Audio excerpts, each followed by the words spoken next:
Hey everyone, before we get started, take a second to like and subscribe to the show. It's the best way to help us share great information with more people. Thank you. Hello, welcome back to Care Lab. This is part 2 of our episode series with Jennifer Lee. We're talking about writing a love letter to your family and how that can impact your financial well being in the event of life happening, right? So, welcome back, Jennifer. We're so excited to have you back again for this series. Thanks for having me. So, yeah, thanks for being back again. And you already gave us a ton of information about the love letter and like a really cool reframing of what you would need to like pass on to somebody else, but in a less scary way. Maybe tearful, you might have some tissues, but it would be like really meaningful to pass a legacy that's not just money. So you talked about that in our first episode. If you didn't hear that, y'all need to go back and listen. But I also know that you wrote a book framed around this too, and I'd be interested to hear about more about the book and then also like your own experience with reframing end of life planning in this way. Sure. And hopefully I won't need tissues. This is such a sensitive subject and Hmm. such an important one. And the book is called Squeeze the Juice, and it's about getting the essence and the most out of whatever it is, a connection with a niece or nephew, this podcast, whatever it is. It's about getting the juice out of life, out of relationship. And so, in my book, I talk about writing your family love letter. Now, for a number of years, I was doing talks and talking to groups of women about a love letter, and I was really kind of excited about it. And I was visiting my parents one time, and my dad is also a financial advisor, and I told them about it. And my mom says, "Jim, I need one of these." And he said, "You don't listen to me now. You're not going to listen to me if I'm not here." And, kind of off the cuff, joking around. And that was the end of that discussion. And, unfortunately, my dad, gosh, going on 11 years ago now, was diagnosed with a brain tumor, like the worst of the worst. There's a 4 and it was 4B, so he was not long for this world and he knew it. Um, he's a very pragmatic person and um strong, and he literally delivered his love letter to us in person. We had a family vacation planned. He got diagnosed on a Friday. They gave him an aspirin thinking he had a stroke, and then the neurosurgeon comes in and says, "Mr. Lee, we can't operate on you for 8 to 10 days." And my mom said, "Well, we're supposed to go on a family vacation." She says, "Go." So we all went and had this cathartic week together, which was, amazing. So the first morning of that vacation, my sister comes in my room at, I think, 6 o'clock, and she says, "Dad wants us on the deck." And I said, "What time is it?" And she said, 6 a.m. And I said, "And why are we going on the deck?" She said, "Because he's been up since 4 and he wants to talk."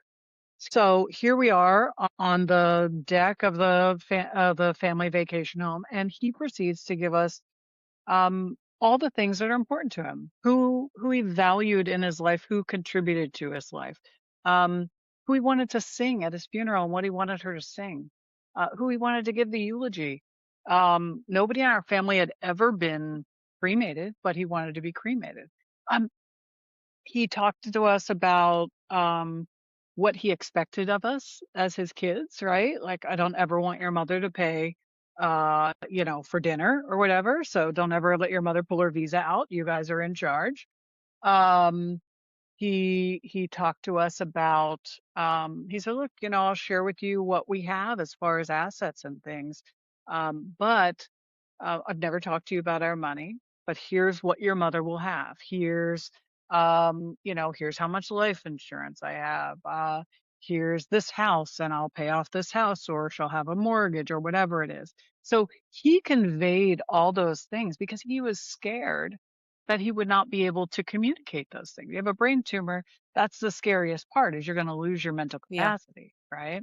Hmm. And so, like a boss, he did all of that in person. So to me, the love letter obviously has very personal and special meaning to me. And so he never wrote it down, but he told us over and over and over again what his expectations were. And I think that I do have a 3 sentence note from my dad, right? He did write us a little note, each of us, but but if it was 2 pages long, it would have been that much more special, right? Like those 3 sentences are important, and I love them and I cherish them. But imagine if you have that communication to your kid, that's part of your legacy, right? I mean, I have the memory and I have that whole experience. Thank God he did all that. And so, here I am doing another talk. Actually, I was listening to a colleague. I'd taught her to do the love letter talk, and I had a trip planned the next morning to California, and I hadn't done mine. Right? And I'm the driver, I'm the D personality. I'm driving to the airport even if I'm going on the flight. And I'm like, I can't drive. You got to drive. And I literally wrote like 7 pages of notes, like, don't pay off the house. There's money. We'll get the money can be deposited in the checking account, which will pay the mortgage. If you Mhm. don't feel comfortable asking financial questions, bring this girlfriend of mine or bring this friend. You can trust this attorney. You can trust this accountant. Um, don't give all the nieces and nephews chunks of money, but teach them to fish. Take them on trips, have experiences with them.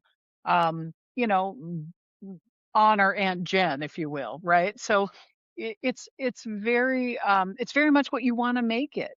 Um, but for me, it also talks about, so in the book, I write my literal love letter and then I say, okay, well, here's the life insurance I have. And then I explain, well, I have term insurance and that's between now and 30 years. So that covers if, God forbid, I can't work and save money and do all the things I plan to do.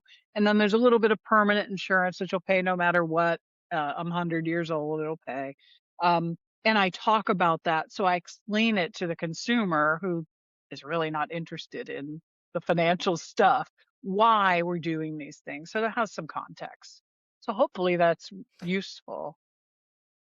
I think that's really useful. I also just think, like, what a gift that is to give, like, what a gift your father gave you all by being really, really clear both about what was happening financially. And that is an incredible gift because it's so, so stressful. Yeah. But also just by being clear about his expectations for exactly what he wanted for everything, like down to, this is who I want to do the eulogy. This is who I want to sing, right? Because it took so much pressure off of you, his family, to make those. You didn't have to make those decisions. You didn't have to worry about whether or not you were getting it right. It's true. You did it, and you knew that your dad was getting exactly what he wanted, and it really, really is such a gift. Not everyone is comfortable having that kind of direct conversation. Yeah. Most people are not comfortable having, even after getting the diagnosis, most people still do not want to have that conversation, right? You're absolutely right. I think I think that the idea of being able to write it in a letter is so helpful because you don't have to find the exact right words during a conversation that's happening in the present moment.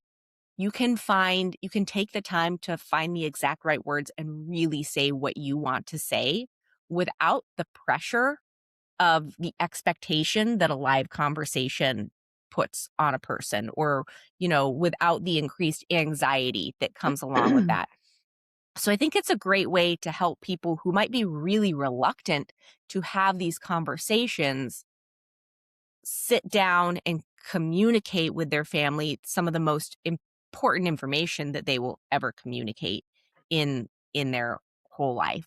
I think the question is, how many people will actually do it, right? Because Mm, there's all these barriers to entry to do these things. So one thing I would say is, um, you can't do it wrong, okay? And even a little bit is more than nothing, right? So don't be scared to excuse the term, barf it out. Just get it out, right? Just yeah. say it. Just dictate it into your phone.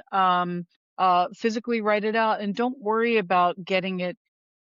precise because it's more about communicating the most important things. Think about it with that sense of urgency. Like, if this is my last phone call, what do they need to know? If they don't know where any of the investment stuff is, they don't know who to talk to. Um, they don't know that I want to be cremated, not buried. They don't know these things, and you have, as women, we have lots of things, jewelry, art. I mean, men have those things too, but we have. Well, it seems like we have a bigger jewelry box, right? So there are things that you want people to have. I had my grandmother's wedding ring. Had it made into a thumb band. That's one of my favorite, one of my most treasured uh, things, right? So I know who I want to have that. My aunt, who's 84, so graciously, gosh, I don't know how many years ago, but at least 8 years ago, she has started gifting me her jewelry. And it's so heartwarming and so special and beautiful and amazing. And she gets to see me enjoy it. Right. So Mhm. do those things. Those are this is, life is short. I want you to squeeze the juice, right? Have some fun and make sure that, you're remembered. Your legacy is more than just stuff. It's those relationships, it's those values. It's a lot of different things. I think if we make it more normal to do these things and have these conversations and write this love letter, it becomes more cultural and expected than like stay away. I don't want to think about it. If I write it down, then it will happen, right? Yeah. And like even the data shows that. I read a study about some I think it was in the Netherlands, but, like, it was a certain community where, they put forth this really serious initiative to have everybody, like, write down all of their things, and then there was, like, this peer pressure amongst friends, right? Of like, "Oh, yeah, I did mine." And so, that really significantly increased how many people ended up coming to the hospital, actually having their documents and, like, smoothing those things out. And it's not always about death. It's often about like serious injury or incapacitated for a period of time in which serious important decisions might need to be made, but you're still going to come back from that. And so I hope that framing it in this way as a love letter can be something we can continue to have more conversations about, and it can become like the thing that you're supposed to do as opposed to the thing you're supposed to run away from. So I appreciate you for coming and sharing with us. Yeah, thank you. And just to clarify, this does not replace any of your legal documents and all those things that you need. It's just powers of attorney, and certainly, just like to mention this one thing because it may apply to you too, and certainly to your audience. Um, Powers of attorney. When you have an adult child who now goes to college, they're 18, they're 19, they're 20, and if they have to go into a hospital, you can't get any information about them because they are an adult. So you really do need to have a healthcare power of attorney for your child in the event that they have an issue when they're away. So those are documents you can download online. They're not really complicated if you do your wills and basic documents with your attorney, they'll usually throw those extras in there for you for your kids. But important thing to hopefully not bump up against, but to make sure that you have taken care of. Well, Jennifer, thank you so much for joining us again. This has been so, I think, helpful and insightful. And I hope that our listeners feel motivated to go ahead and grab yourself a box of tissues, sit down, write your letter, and really give one of the best gifts that you could ever give to your loved ones. If you made it to the end of this episode, please take a moment to like, share, subscribe, follow us, and please leave a comment and a review. These are the best ways for us to continue to reach more people with the helpful information that we do our best to put out for you here on Care Lab. Until next time, we'll see you right back here on Care Lab. Bye. Bye.